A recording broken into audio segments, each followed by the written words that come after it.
the Kerala government said there's nothing unusual. They always had somebody as a focal point for this.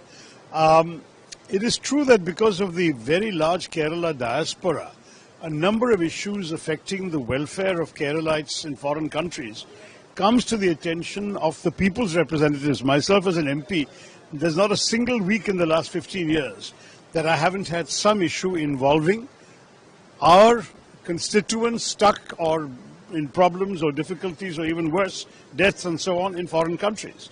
So the need to contact our embassies and to work with the embassies to find solutions and bring bodies home and all of these things is very, very high.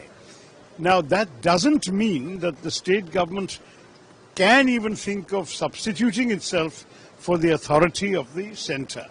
Foreign affairs in the Constitution is the responsibility only of the central government, the union government, and all external relationships are mediated through the union government. So I would see the appointment of this young officer who is a former Trivandrum collector and is a good friend. I would see this as a focal point kind of responsibility within the government. Now, if each of us MPs is reaching out to an embassy, that will continue and the embassy will still do the work and let us know.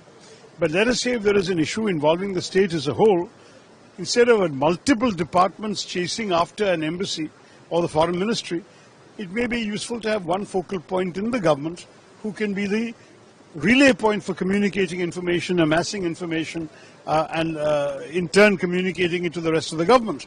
So I don't particularly see this as a problem.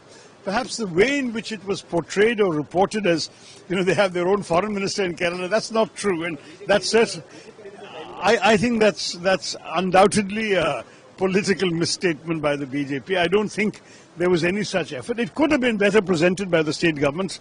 As you know, we are also in the opposition. We don't have to agree with the way in which the government does anything. But I would see this as a purely routine focal point appointment rather than the appointment of a new position that in any way will challenge the authority of the union government. The union government remains the only body in our country that is empowered constitutionally to conduct international relations, and I don't think that will change. But all of us in a democracy have a right to access the services provided by the union government for our problems, and when we have a rather large diaspora, this is particularly normal. So, other concerns about any talk